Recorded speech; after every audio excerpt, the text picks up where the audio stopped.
All right. Well, welcome back to Fish Tank Live, presented by Van Horn Law Group and Casabella Design Group. Seth Levitt, live from the Casabella Design Group studios.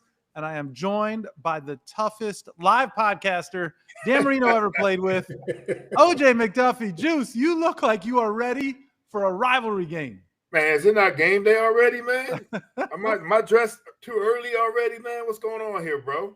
Are you going to rock a different rivalry jersey every day until Monday Night Football? No, I got some other plans for Monday Night Football, bro. You know, man, I try to dip into that team shop every once in a while and see if they give me a discount. I'm an employee, you know what I mean? I got to try to get that employee discount. It didn't work on the rivalry stuff though. I had to pay full price for this. That's like when you go to those discount malls, but then they say the discount or the promotion does not apply to this item. Right. Or you go to Publix and you see there's a BOGO, but it's really the stuff below that's the BOGO, not what you want to get up top. It's not. Not that. It's when you go and you see it's the buy two, get one free. That's the one right there, Savak, for sure. You start arguing with the people up at the teller and they're like, no, I swear I'll go back and I'll take a picture. Then you feel like a complete chump. Yeah, it's terrible. Well, listen, I don't want to waste any more time. Of course, the legendary Savak in the house with us. Our guy, Chad Van Horn, is in Ireland getting ready to watch the Steelers. Is he? Yeah, he's across the pond, as they say.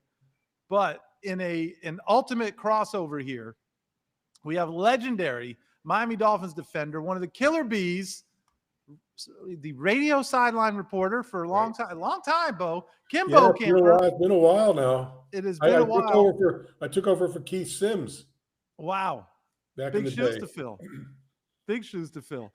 Well, Keith used to just sit on a chair that back there, you know, and Can you be a sideline reporter? He did a remote from the sideline.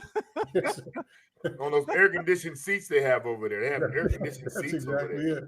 He was using Zoom to do the sideline report. Was he doing that? That's great. Well, when you introduce Kim Bokamper these days, you can't just say legendary killer bee. You can't just say entrepreneur, restaurateur, radio sideline reporter. But Bo, you are officially a podcaster, man.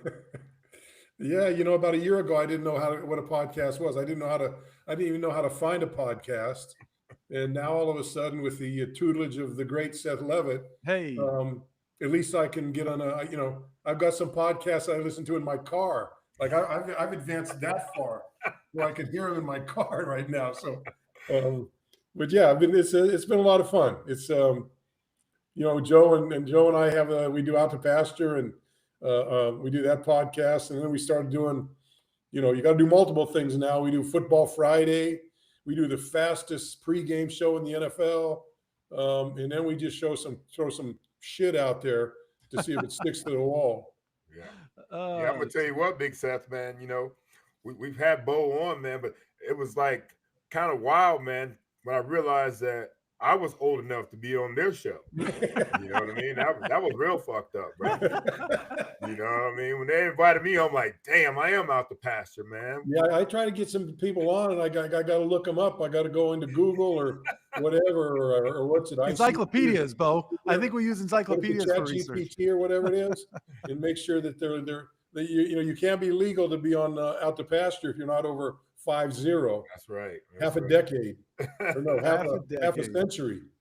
It's a golden age, though. It is a golden age. So it's funny, and we're going to talk about this in a second. But Bo, you had your Out the Pasture moment this week, and I want to get into that moment. But I sent it to Travis Wingfield, and Travis was like, "Holy shit!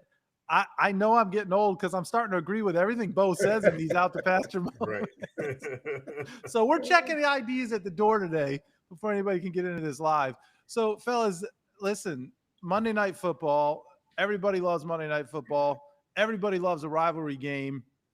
There's a little bit of the luster that's been rubbed off of this thing. You've got 2 0-3 teams. This is not where anybody thought we would be, or certainly nobody that cheers for the Miami Dolphins. Maybe there's some pundits out there that were predicting this. But it's been a tough go. It's been a really tough go. And I just the Dolphins need a win in a bad way. And do we think they're going to be able to get there? The Jets need to get a win in a bad way too. Yeah. And Juice, this, and Seth, all you guys know this. I mean, Jets and the Dolphins get together, anything can happen. Yep. You know, forget what the records are. Forget where you're at. You know, anything can happen, and which is one of the fun things about this rivalry. The rivalry I came into the rivalry in 1976, and you know, I think if you're a Dolphin fan, I think it's the longest running true rivalry in the AFC East. Great. You know, Buffalo obviously is you know, kind of they've had their runs. New England's had their long run, but the Jets have always been the stinking lousy Jets with those putrid colors that they wear every time. So yeah, they've been the long time rivalry.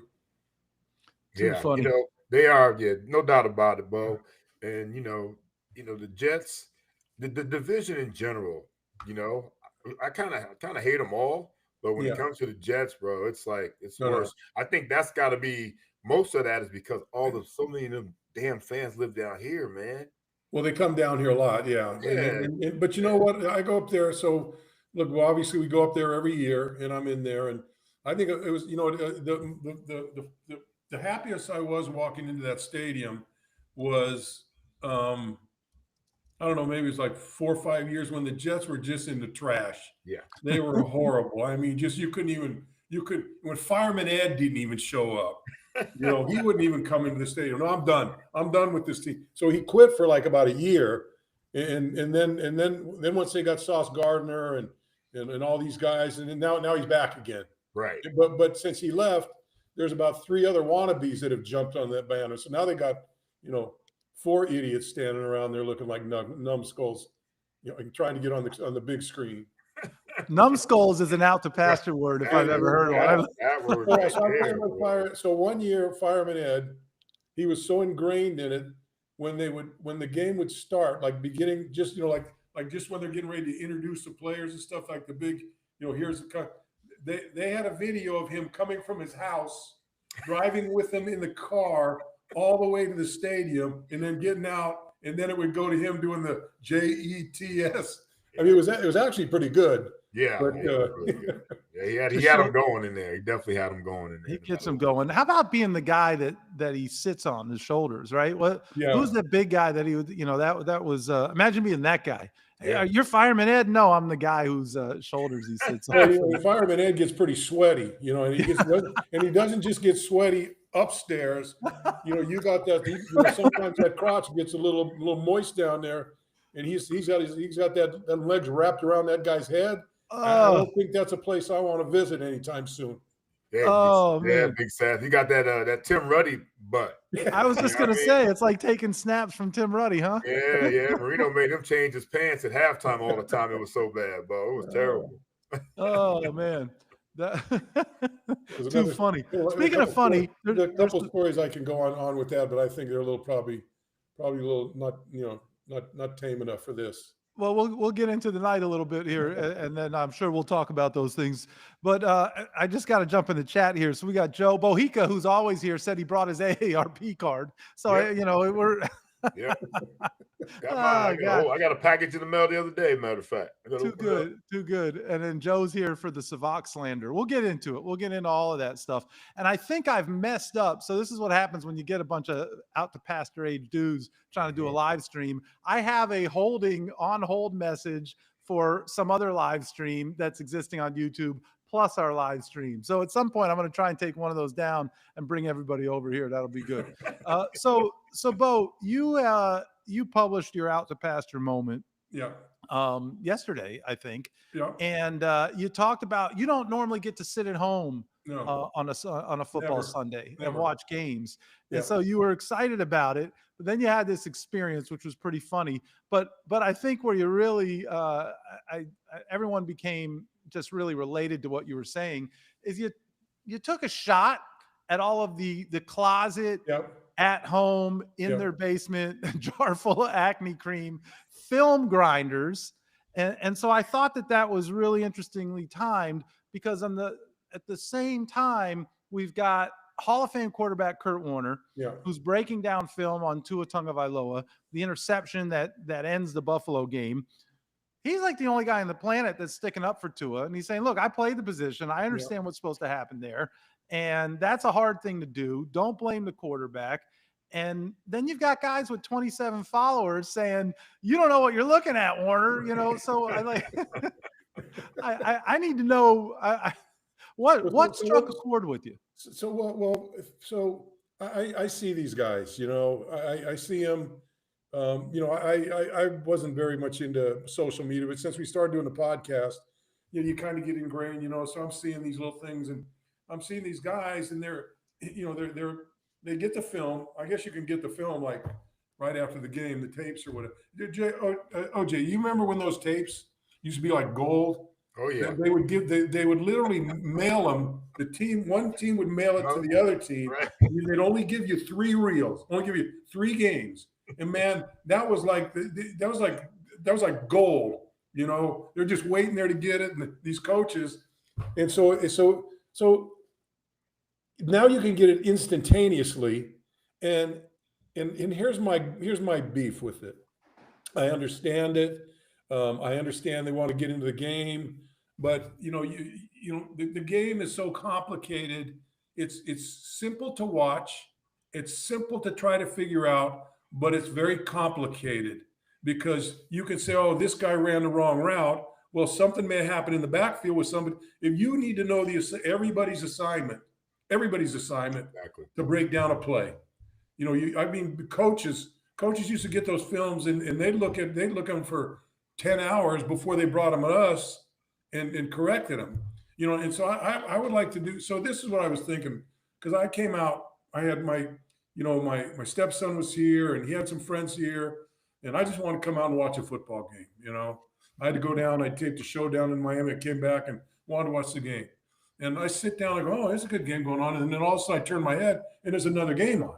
I go, what the hell is this? Oh, it's the red zone. I go, the red zone? You guys don't watch one game?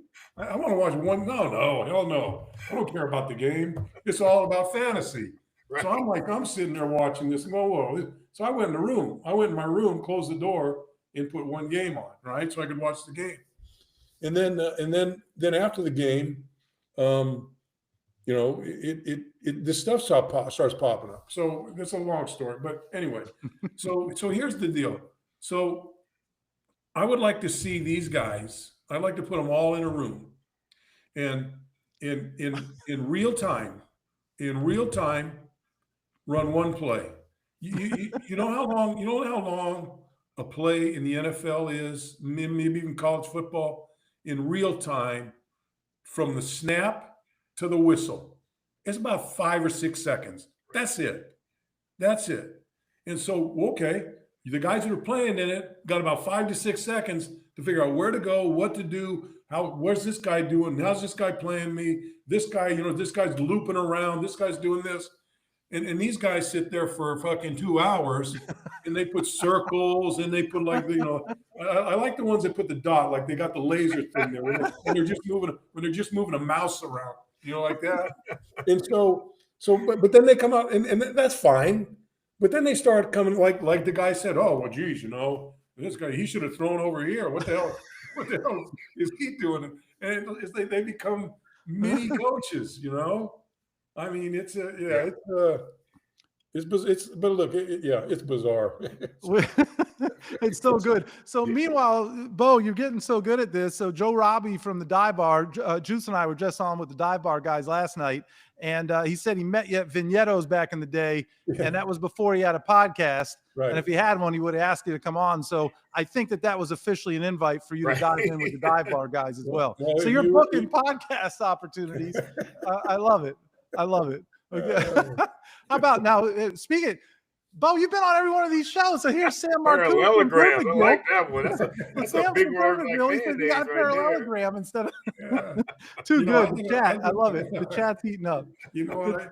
When I started doing the podcast, I got a call one time from a lady, and she said, "Hey, today, you know, my dad's going to turn 80 in September, whatever.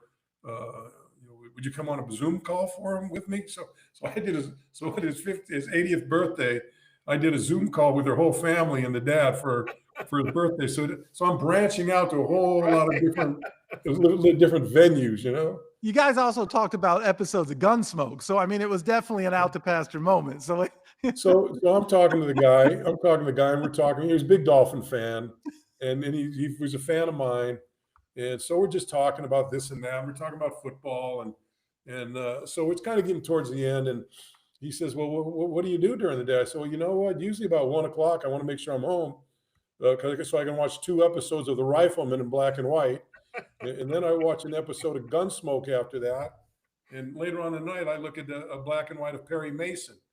And he goes, and he looks, he starts smiling. He goes, I told you people watch that stuff. Because it's the same thing that he does, right? Too good. Now, Drew, speaking of Kurt Warner and Tua, you also were on a few different shows. We've made the rounds here this week. Yeah. And our guy Zach Krantz had us on the Live at $1 podcast, and they just dropped a clip today. And you were saying, look, you've got some concerns. You don't know that you can trust Tua when the game's on the line. You're damn right, man. Yeah. You want to talk about that a little bit more? Yeah, absolutely. But, the game is all about, making big time plays and big time moments, and every game is big. The big time moments for me, 2-minute drills, end of the games, fourth quarters. And, we played with a guy, Bo, you played with a guy. Right. You know what I mean? You played with a couple guys that you knew that were going to get it done when it got down to that point in the football game. Yeah, Tua has some nice numbers in the last game, but I don't care about his numbers. All I care about is what he does in the fourth quarter when we need him the most. And I think that's what all quarterbacks. And Bo, you talked about watching all those games. You had to be going crazy seeing all these teams that are making plays and quarterbacks that are doing this and doing that and running around and making, That's what the back and forth was so good with some of these games that we were watching. And I think that's what you have to have, man. You have to have somebody, and I'm not saying Tua can't do it, but I'm saying Tua is not doing it. Yeah. That's what I'm saying. Tua's not doing what we need him to do in the fourth quarter. What's he thrown? 4 interceptions this year, 2 in the first game, right? Right. And 1 in the second game, and both the 2 in the second and third game were a critical time. You're coming down. That's where you make your money. That's where you saw when you watch Justin Herbert. Right. Watch that guy. That guy. I mean, since Jim Harbaugh's got there, boy, he's become a different quarterback. He's become one of those guys that's making plays. Yeah. But that's to me, I don't look. The guy can throw for 300 yards, and if you lose, if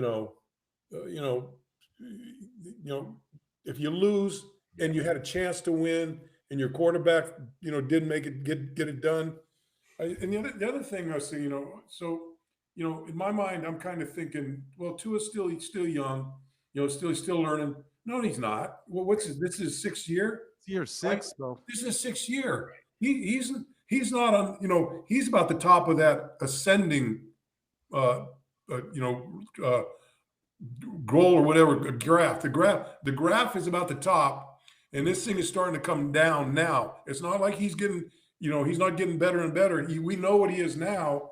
And look, I mean, that game on Monday, or the game on Thursday, that was a very winnable game for that team. And they played pretty well. I think Mike called a good game. And going into the game, I said, what these guys need to do? Don't try to trick anybody. Don't try to fool anybody. Just put your hand in the dirt, tackle, block, tackle, and just bust your ass. And I thought they did that running game wise and this and that. But then when you got a chance in the end, what happens? You throw an interception and it's all for naught. Yeah. And so, yeah. And to be fair to Tua, I go back to the New England game. I look back at that film, me watching all 22 or the end zone copy of that. I put that interception in the fourth on Tyreek. With Tua moving to his right a little bit, Tyreek drifts upfield, gets undercut for an interception. Now we're talking about the one in Buffalo where it was really like, hell, me, Seth, and Travis were sitting there like, all right, if we score within 30, with 30 seconds left on the clock, I'm going for 2, Bo. I'm going for the win up in Buffalo. Seth's like, no, let's kick the extra point. Let's go for the tie, playing overtime. Hell no with that. You get up in Buffalo and get a chance to win it, you win it. We weren't supposed to win that game anyways. So don't give it a chance for Josh Allen to win the coin toss and go down the field and score a touchdown on it. But that didn't happen. I thought that Tua, Kurt Warner, obviously he's a great quarterback, Hall of Fame guy.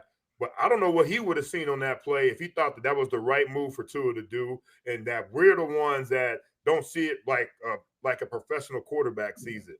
And so, and he's also he's throwing a lot of balls off target. I think one of the first passes to Tyreek in Buffalo, Tyreek was there and he threw the ball over his head, and then he threw one that really hung Achane out to dry, right? And we're not used to seeing that with him, right? No, I mean, if there was anything his accuracy has always been spot on. Yeah. So but and that accuracy, and then look, you kind of, when he brings the ball down, it's almost like, this is panic mode at that point, right? Yes. I mean, so you played with Danny for a long time. I watched Dan, played with him for a number of years, and watched him a lot of years. That guy. I always said that he made, with that 3-yard square behind the center, he made more plays in that little square, sliding us across, upper back, diagonal, just buying time, and then having the wherewithal to sling it down and then get somebody in the end zone. So it's I just I got nothing against him, but I'm kind of waiting for him to mature, and maturing time is kind of over the hill almost. He's not ready for out the pasture, right? But right. Yeah. Joe Robbie made a great point there, and we made this point too on that game, that when Achane got blown up, that was really on Ingold. Alec, and they've run that play a couple of times before, and those blocks were made. Alec's got to protect Achane on that, and Tua was trusting that Alec is going to make that block to protect Achane. He could have thrown that ball a little lower where he's not. Yeah, I mean that. Like a piece of beef in a slaughterhouse.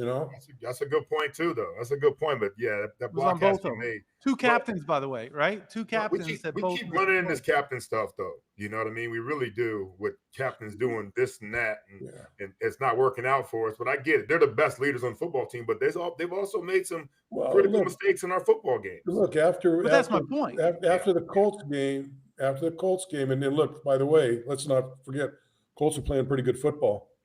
I mean, they're a little better than we thought they were. Yeah. That Daniel Jones is breaking a record every game he plays. He's breaking some kind of NFL record. Yeah, it's crazy. So now here's on the flip side, though. Every time we start getting into one of these Tua conversations, and certainly recently, I saw it in the chat last night on Dive Bar. I saw it, Juice, in the comments on some of the stuff that you and I have said in the last few shows that we've been on. There are some people call them Tua stands, but there's people that are saying, hey, why are you guys putting this on Tua when the defense is giving up 32 points a game? And they deflect, right? Right. In the first 2 weeks, they got like 2 stops in the first 2 weeks. Yeah. So are we putting too much blame on Tua? Can both things be true? Look, I don't think Tua's the only. Tua doesn't need to shoulder all the blame. Right. You can talk about his. There's a lot of guys that you can talk about on that football team, and that's one of the things that I was getting in the. So after the game in Indianapolis, Mike goes, "Oh, I can't wait to talk to the leaders and find out what's going on." I said, "The leaders didn't play with this shit. Right. What's good to talk to them? They didn't do anything that helped them win the football game." So OJ, I know we had captains. We usually have 3 captains, and basically they're there to go out for the coin toss, right? And then afterward, the guys that talk to the officials, right? And now you got like 6 leaders, 7 leaders, or whatever. What the, right? I mean, who's not a leader? Who's if you guys, geez, I'm not a leader, I must really be a piece of shit, Right. Can we talk about that? Because Juice had an issue. He's like, 3 captains. I don't want any more than 3 captains. You said the same thing, Bo. The other thing. I mean, I keep going back to Indianapolis. Right. They just elected 6 captains, right? And they go and I look and they go out for the coin toss. Not one captain was in the coin toss thing. They didn't have. That's the crazy part, right? Right. That's the crazy part. You got different guys every week. Hell, you get all these guys. You don't even know if it's your week to even be captain. Seems like on this football team, Bo. Yeah. So and you want if I was a team, if I took my guys out like in my late '90s playing days, I send JT, Timbo, and Zach, and everybody else just hang the hell back. Yeah, you know, I mean, we want them growling at people, you know, with the referee right there telling them to calm it down and stuff, you know. But you know, it's gotten out of control, and you know, and I think they've got the captains right. Let's put it that way first. I think the guys they got are the right guys.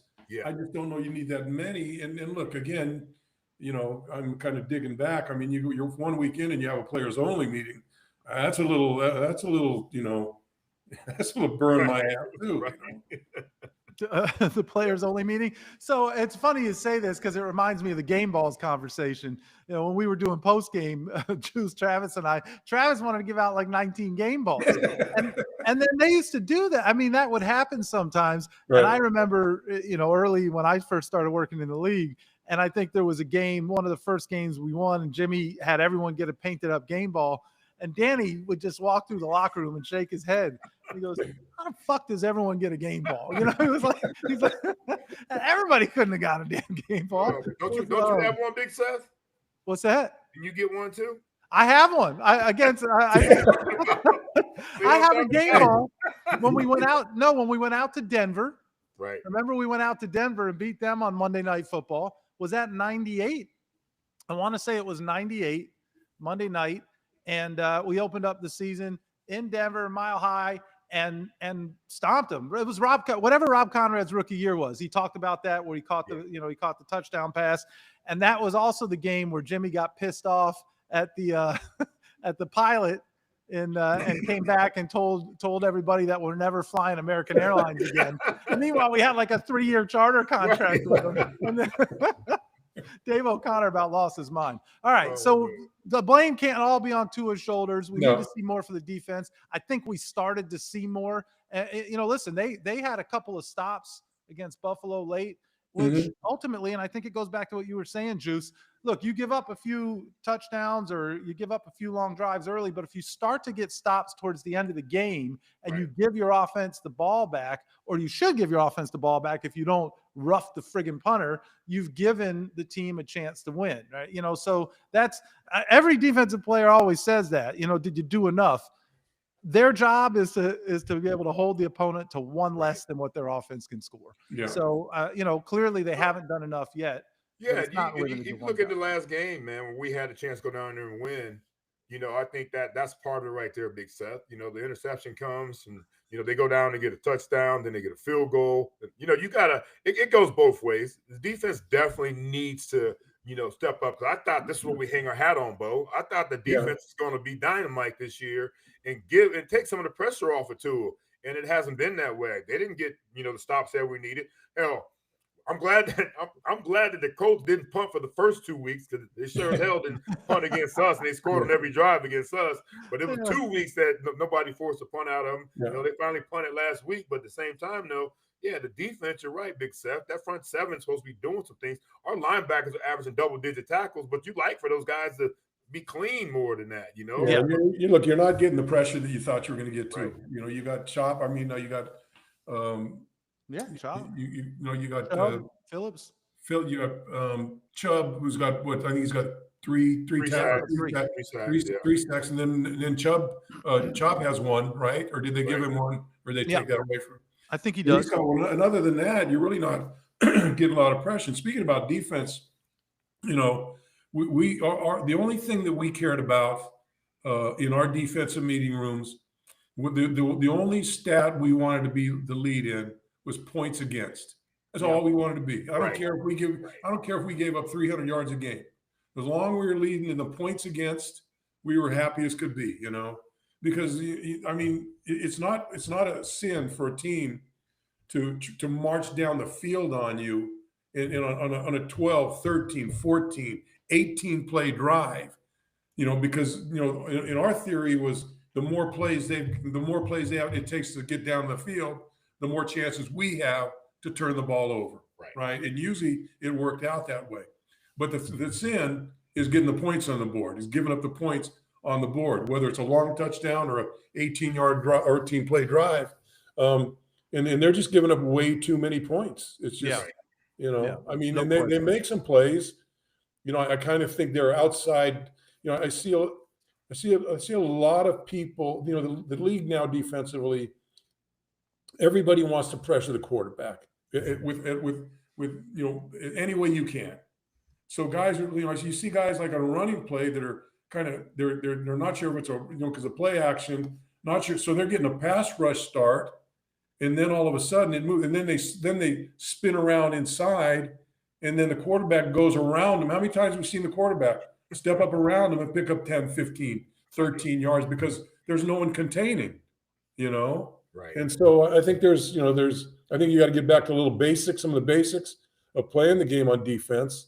But certainly you got to keep you just got to keep them from scoring, man. Yeah, 33, 33, and 31 points defense is giving up in the first 3 weeks, man. And that's not going to do it right there, And it's especially what I think the more disappointing one is giving the 33 to New England. I thought that was the one at home, 1:00 in the afternoon. That was a tough one to swallow right there because they went up and down the field pretty easily on us as well. Yeah, couldn't get off the field with those guys. Now you expect Buffalo. We didn't know. We had no idea that, like both, like we had no idea the Colts were going to be playing as well as they are.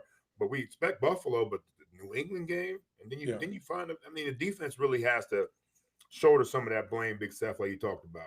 Yeah, absolutely. I agree. So, I think we got a couple questions here in the chat. One of those questions, Bo, they want to know if you're going to be at Fan Club Weekend, which will be at Bokamper's, as it has been the last handful of years. I think October 11th. Yeah. So in the afternoon there. So there's a question in the chat. I don't know if you've got your schedule yet, but that's one of the questions that came out there. There's going to be a what was it like playing for Shula question, which I think both you and Juice can answer, although I think you got different versions of Don Shula. You got the very end on Shula, OJ. Yeah. And then I think Joe Robbie just asked a question about what happens if the Dolphins go 0-4 and what does that mean? And we'll start to see people losing jobs. I think we're going to address a couple of those things in a moment. Before we do get to the Monday night game, I want to ask this. I guess it's part of the Monday night game.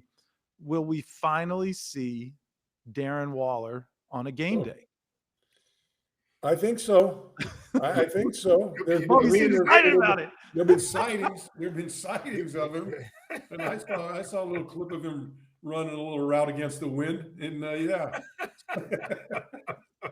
My question would be more so would be if we do, how long do we see him? It may be a thing, but who's going to play longer this year? James Daniels or Darren Waller? We got to get past 3 snaps. We got to get to 4 snaps, right? Yeah. He's got to get past 4 snaps. The bar's been set at 3 snaps. One good series, and if you leave him in even on a punt, right? Then he's better.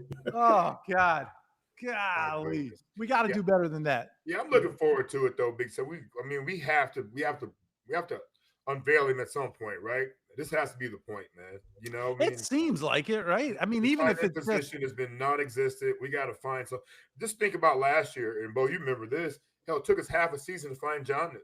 Yeah. They didn't even use him at the beginning, so it's kind of the same thing, right? At least he was on the field. Quarter of a season is to find Darren Waller, man. So I think it's a great opportunity, man. And what are we waiting on? If he's a little banged up, go out there and see if he's banged up. See if we got to move on. Well, so the funny thing when you say that, so it's I think I heard Mike say that. Well, we had a Thursday night game, and if it was a Monday or a Sunday game, he could have played. Yeah. Well, you can play on Sunday, you can play on Thursday, brother. Well, you know what I mean? Come on. I think all that stuff goes out the window. Once they sat him out of practice to avoid an injury and he got hurt in that practice, that's when I say all that stuff goes out the window and it's just time to play some damn ball. Sam says in the chat, how great would it be? Or he actually said it'd be tight if Darren Waller suits up, goes out for the coin toss and never plays another down. Well, he might go out there, coin toss and then jog back and pull a hamstring. Pull a hammy on the Come on now, y'all. Leave him alone now. Oh, hey, you know what? I hope I got nothing that everybody's telling us. See him play. I hope he gets to tell us "kiss my ass" and he goes out there and he's running up and down the field like he did 3-4 years ago with the Raiders. That'd be great. 21 months ago, fellas. Monday Night Football. Is this the get right game for the Dolphins? Is this the night they get their first win? And if it is, tell me why. If it isn't, to Joe Robbie's question, what does that mean, big picture? Well, first of all, I think they got to look like OJ in that uniform, that the rivalry uniform that you got on right there. That's looking pretty good.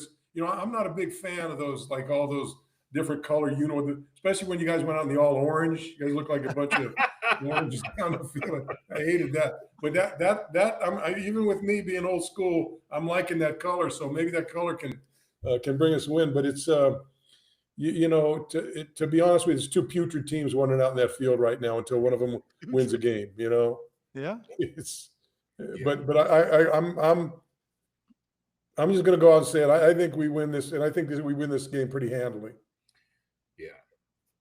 I feel the same way, Bo. I think that we found a little something last week. I really do feel like we found a little something last week. We got some guys involved last week that we've been clamoring to get involved. The Ali's, the Washingtons. I thought Tua had a heck of a game or a solid game until basically the fourth quarter. I think Mike, you said it. Bo had his best game, and I think the Jets are beat up. They're beat up. They're not as tough up the middle like they were before on defense. I think we should be able to go out there and pound the rock a little bit. So this is the game, man. Even though prime time is not good to us most of the time, lately. I mean, I know we had when I came to the Dolphins and Bo, I know you too. We played 4 or 5 primetime games a year. Yeah.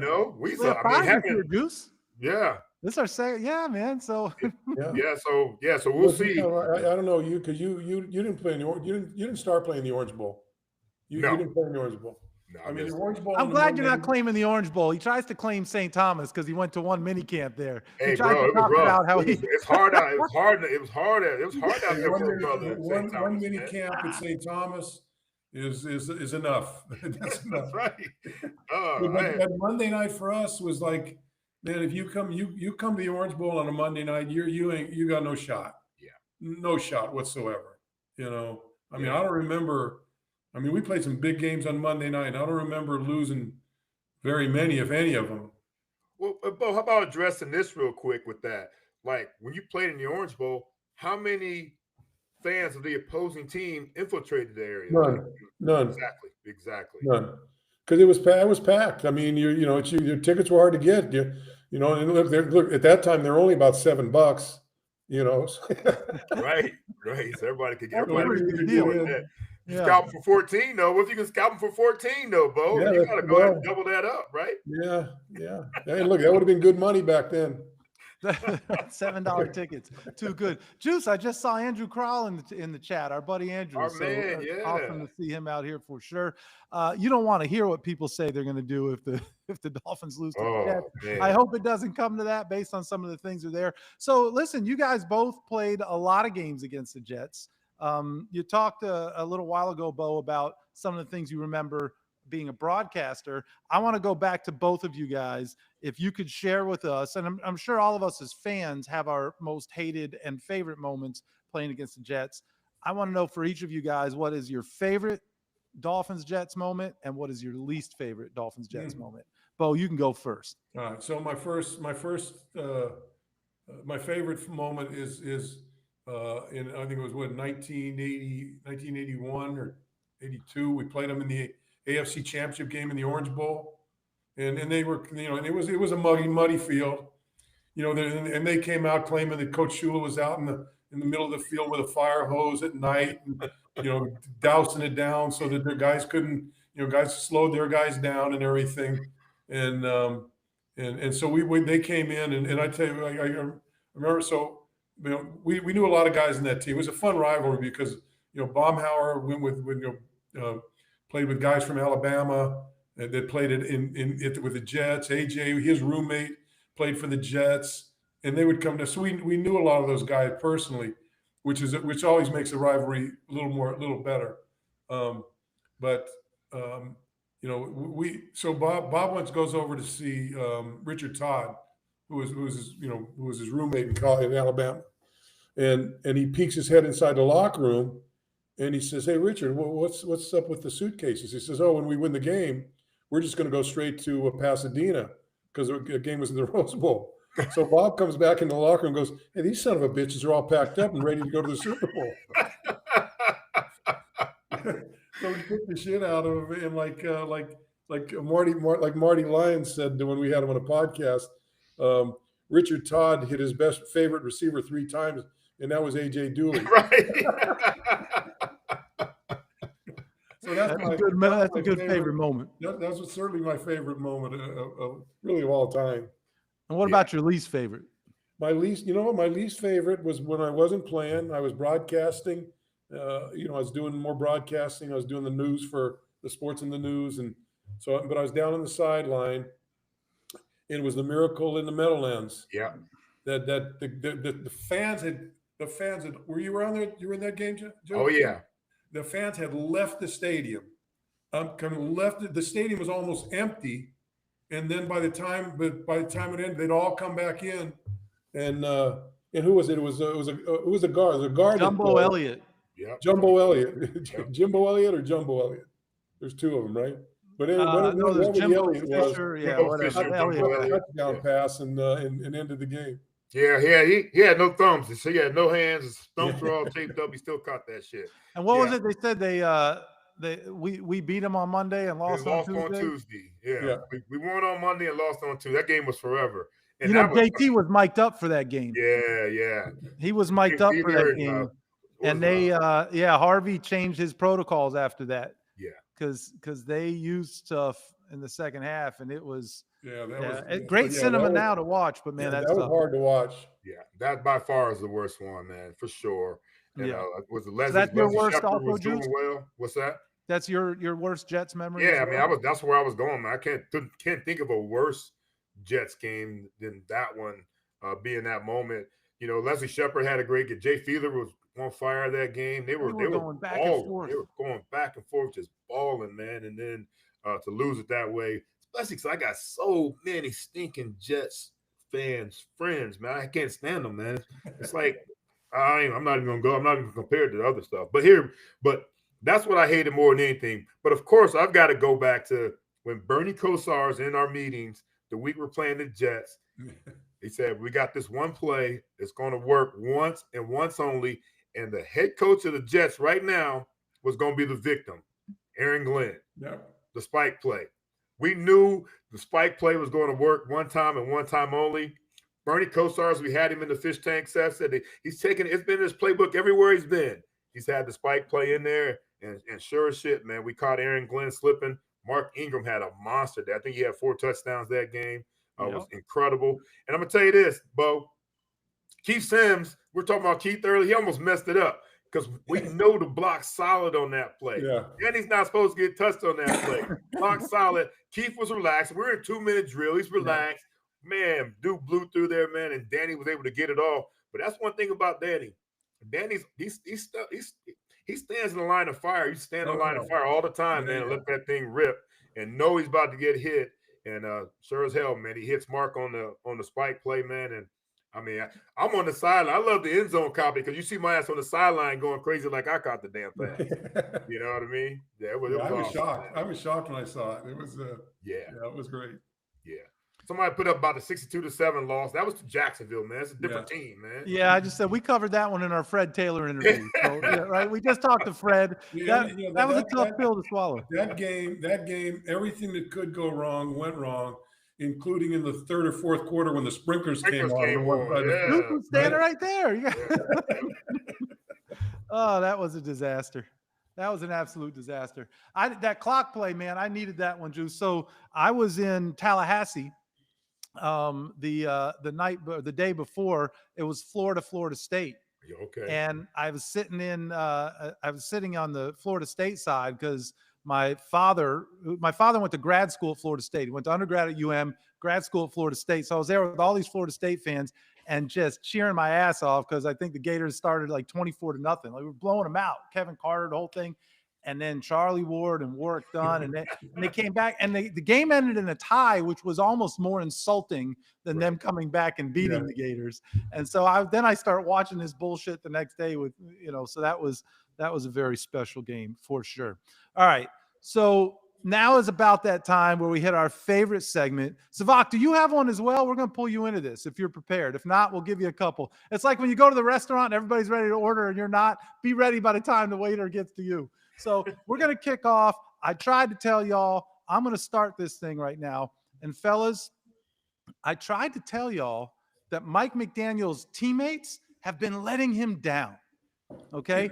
I have never seen a coach in professional sports treat his players the way he is treated, calls them his teammates. I've never heard a head coach refer to his players as his teammates. I've never heard a head coach talk about just social emotional feelings of these players. I've never seen a head coach allow football players to get as much rest as they have.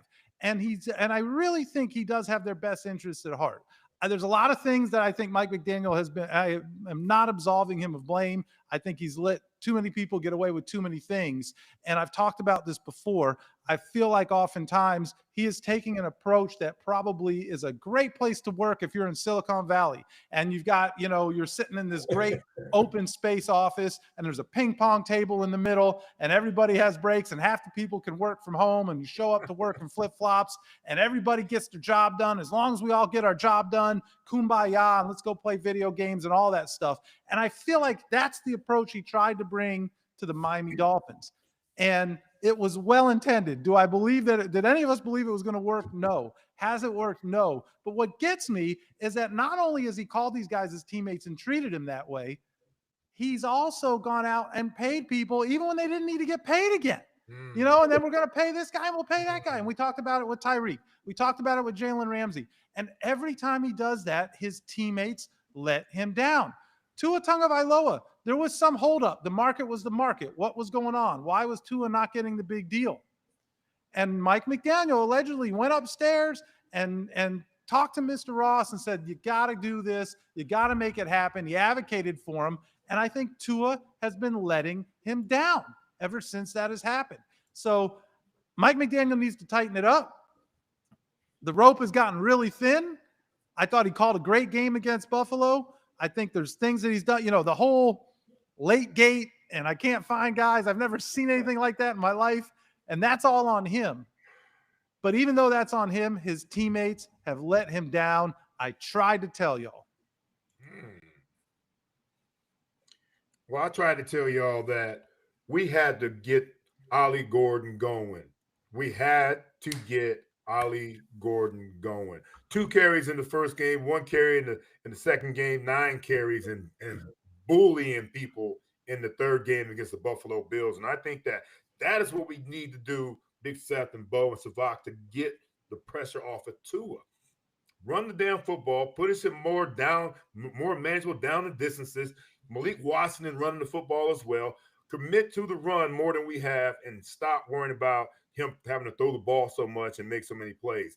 Now, when you're down, I get it. You have to do that. But you're not going to be down as much if you commit to that run. Keep us in manageable down the distances. Guys like Ollie Gordon is what we were looking for. They were like looking for this big back, whatever. We've got a big back, and he's a bad man. And he plays with a lot of passing, and he plays with anger. I like that about him, man. So I try to tell you, if we had our running game going, will take a lot of pressure off of Tua. Make them commit somebody to the box so we get some one-on-ones on the outside. Try to tell y'all. Seth, I'm a, me during the preseason. I kind of look at people and I make a statement on some of these guys, and I'm gonna drop a little 2 here. So first of all, I told you guys last year that Patrick Paul was going to be a beast. And I'm going with, oh, no, he didn't. I go, no, well, look, no. I'm looking at him. I'm looking at his fundamentals. I'm looking at his arms. He grabbed somebody. They ain't going anywhere. And now he's one of the top-rated left tackles in the national. I told y'all last year, and you should have listened to me. Now, excuse me. Now everybody's on him. So now this is my next one. I told y'all Darren Waller was going to be the second coming of Odell freaking Beckham. He's going to be the second coming. You're waiting for him. You're looking for him to play and everything. And what does he do? He shits up the hole. That's it. You get nothing out of him. Nothing. You didn't even get to see Kim Kardashian or anyone come out here wandering around. You didn't get to see nothing from Odell Beckham. And so now Darren Waller is fine. He's running that same path, brother. And look, I hope I'm wrong. I hope I'm wrong because we don't have a good tight end on that team. And I hope Darren Waller is like, comes out and makes some big plays, but I ain't holding my breath. Right. Bo showing up with the double down on I tried to tell y'all. I'm trying to tell y'all twice. Right. The second coming of Odell Beckham Jr. Wow, that's pretty good. Savak, good luck following that one. I feel like there's no way to. How am I supposed to, Well, first of all, let me just say thank you so much, Bo. That is validating because that was mine. I said the same thing. Right. But I just real quick, I wanted to touch on the worst primetime memories. Little fun fact here. I share that same one with you guys, the Monday Night Miracle, but specifically, it was the moment that I found out that the man that made the game-winning field goal was an alumni of my high school. Wow. Yeah. Now you're kicking the teeth. Way to go. Isn't it? For that one. We have put 3 people into the NFL, and one of them is that man. Yeah. All kickers, I'm sure, Savak. I'm sure you don't have any skill kickers. Come on. We'll dig into that later. Do you haven't I tried to tell y'all? I don't even know if I should. I feel like, Leave it on Bo. There's a mic drop from two. All right. You know what? We'll leave it with Bo. That feels good. There it is. Good stuff. Well, listen, I'm excited to see what happens Monday night. I think I'm going to the game, actually. Got invited. Okay. The Dolphins invited some of their community partners. So I got invited as a member of the Jason Taylor Foundation. I'm excited to go to the game. Excited, hopefully, to see the Dolphins. You better not be wearing any game green, Seth. If I see you in green, man, I see you in green, it's going to be a problem. It will not happen. Right. When JT played for the Jets, I never wore anything Jets. When I went to all the games and when he came down here as well, I wore Jason Taylor Foundation gear. There you go. That's what I wore. That's what I wore. But I'm not. Look, I'm excited to see Mason play. I'm excited. I think it's very special to see a young man who grew up watching his dad become one of the greatest players in the history of the franchise on that field, and now he gets to take that field. And I think he might see his dad there that night as well. I'm very excited to see that. The whole family's coming. We already got word. The whole family's coming. Everybody. I hope he's going home very disappointed. Yeah, me too. So yeah. So I hope he has a great game and goes home very disappointed. Let him catch 7 or 8 balls, but go home with a loss. Exactly. That's it. Right. Have a day, son. Have a day, Mason. Right. Pick this L on the way out of there, though. That's exactly right. That's exactly right. Well, great stuff, Bo. Man, he came strong. Yeah, it was great, Bo. Man, appreciate you, man. He did try to tell us. It's always fun talking about the Dolphins and all this stuff. It's fun. It's been fun for me. So, and Bo, we've got on Out to Pasture, the latest episode. You just dropped the Steve Goldstein episode, which in some ways was kind of the second one because Bo told a story of he and Goldie during the preseason that Joe had enough about 17 minutes into that story. But I love seeing that bond. I think Goldie resisted being "quote unquote" out to pasture. He's been trying to be forever young. Well, we had to get him on because when I was talking about him about the trip that we took with him, I never mentioned his name was Steve Goldstein, and people are going, "Who's Goldie?" Who's Goldie? Yeah, some guy in the comments, Juice, he was like, I love Bo and Joe. I remember them from the 80s. I love the Killer Bees. Who's this Goldie guy they keep talking about? So that was pretty funny. But Goldie's part of the Dolphins family now. You know, he does those preseason games with Bo. So let me ask you this. Let me just throw a question out there. I've been trying to get this guy. I think I'm going to get him pretty soon. He's Thomas Henderson, Hollywood Henderson, from the Dallas Cowboys. One of the great characters that's in the National Football League. I wonder if these people would enjoy listening to the great Thomas Henderson. Oh yeah, didn't he win lottery twice or something like that, Bo? He did. He started out as a special teams demon on the Cowboys, then became a really good linebacker. He came to play with us. He finished his career with us, nice. And he was kind of down and out, and all of a sudden he won the lottery, and then be damned if he didn't win it again. So right. He won twice. Unbelievable, of all the people. Great stuff. But what have you felt? We talked a lot last night. We actually talked not only Dolphins, but about the podcasting space. Yeah. And one of the things we talked about with the Dive Bar guys, because they've done a great job getting guests, Dolphins Talk has done a great job getting guests, current players and what have you, is that if you're in the fan content creator space, you really aren't beholden to kind of the rules, right? You don't have to worry. You're not credentialed media. You don't have to worry about getting slapped on the wrist for calling a guy directly or whatever it is. You just go out and you hustle and you chase down a guest. Whereas folks like yourself, if you wanted to get someone on your podcast or the radio show, you got to go through communications and follow a process. What has been in the year plus that you've now been podcasting, and there's a handful of podcasters here in the chat, what has been kind of the most eye-opening experience for you, or factor, or whatever it might be, of being a podcaster and starting at age 69, 70? Yeah, it's fun because I think I've tried to learn along as I I wasn't a scholar. I didn't go to I went to school, I went to college, but I didn't go to class. Right. So I kind of rode that route. So but I've tried to educate myself. I don't know, just by working and finding things to do, try to do them my best. And this one's been kind of the problem with me is I'm technically inept. My phone's a challenge. Me trying to get my phone on my TV on my new car, and I got an electric car. That's another challenge. That thing. And but I think there's really to me it's been a joy. I've enjoyed it. It's sometimes trying to get you get a guest, you got them lined up, and all of a sudden he calls the day before and goes, "Hey, I can't do it now, but I can do it like at 9 o'clock at night." Well, that's not happening. But no, I think the whole thing is good. And I'm I think we're we're kind of getting on to the point where I understand that you've got to be on more.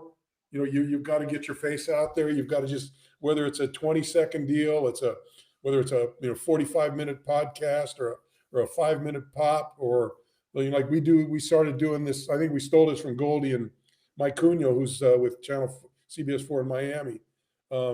We do the fastest pregame show in the NFL. We only do it for 2 minutes. It only lasts 2 minutes, me and Joe. And so just doing things like that are different, and trying to find something unique that people want to listen to, and I always try to have fun. I don't take it too seriously.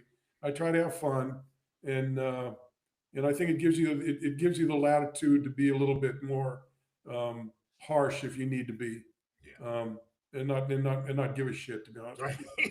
That part. Out to pasture, where we don't give a shit. We need to adjust the artwork. I like that. All right, and the last thing I've got, and I've buried the lead completely, but OJ, and I should know this, but OJ made me aware today that today is September 24th, and it's 8 p.m., and we talked about you being 70, but tomorrow, it's a celebration, bitches. It's right? No, it's not so much of a celebration anymore. It's so here's an early happy birthday. If you're in the chat, drop Kim Bokamper an early happy birthday. He turns 71 years young tomorrow. Well, put it this way: when I was 10 years old, I was counting ahead. Now I'm counting backwards. How many more years I got? Oh, 71. Geez, I only got 9 more years. Maybe 8, maybe 7. Oh shit! Good. I like your story about how when they said 40's the new 30. That I don't want to steal your I would go out and speak to. We started doing the podcast. We would go out and speak to like senior communities and stuff like that, and just talk to them about life after 50. Talking about how you can still get joy after 50, and health after 50. And so I would always say, I'd always go, when I was 40, they said 40's the new 30. Oh, okay. And then when I was 50, they say, no, 50 is the new 40. Okay. And then I get to 60, and they go, 60 is the new 50. And then they go 70. I go, bullshit, 70's fucking 70. Let me try that shit. That's where I'm at. Well, hey, man. Now 72's their new 71's the new 70. I hope you got something fun planned. And, I know a really nice spot if you need me to make a call in Las Olas. Yeah. If you and Mary want to go out to dinner, I got a great spot for you to go. Catch and cut would be a really cool place. Yeah, I'll give you a call, see if you can hook me up. Yeah. Right. Too good. Lots of fun. Check out, it's out to pasture podcast. You can catch geez, I'm saying all the places that I'm managing here, but on Twitter and on Instagram, and certainly get the podcast. And you can this is your part. What's the website? outtopasturePodcast.com, and you get our web page, and that gives you all the you can go back to all the episodes and see everything on there. Bo, how long did it take? I got to mention our friends at Edmore Sawgrass Auto Mall. Good hands, Bo. Good hands. I got nervous. My hands were crooked. Chris Atkins was texting you. Where the hell is that? I can still make a catch when I do. I just want to give our sponsor a shout out for us. You nailed it. Well, speaking of sponsors, we don't have our guy Chad Van Horn, so we don't have. If you had your legal questions, save them for next Wednesday. Chad will be back here. Shout out to Alvaro. I think he's at his daughter's soccer practice, but I appreciate him letting me sit by the campfire over here. It's been working out nicely for us. Appreciate everybody who's here. A lot of our regulars, Bohica, we got Sam here. Joe Robbie, thank you for dropping in. I see Emilio showed up from all the way from Mexico in the house. Andrew Crawl all the way from, can we say SpaceX? Nope, we don't want to say that. From NASA, Cape Canaveral. Yep, absolutely. So thank you for being here, Andrew. Got an incredible crew here, man. So appreciate everyone. We'll be back here on Wednesday. We're also going to post this. I think Juice has been getting on me why we haven't been posting these as regular podcasts. And there's a new tank cleaning. Savak just sent me the file for a new tank cleaning. So we'll drop that on Friday. And then Juice and I have some interviews coming up for you soon. That's all we got. Yeah, Juice, thanks for diving in there.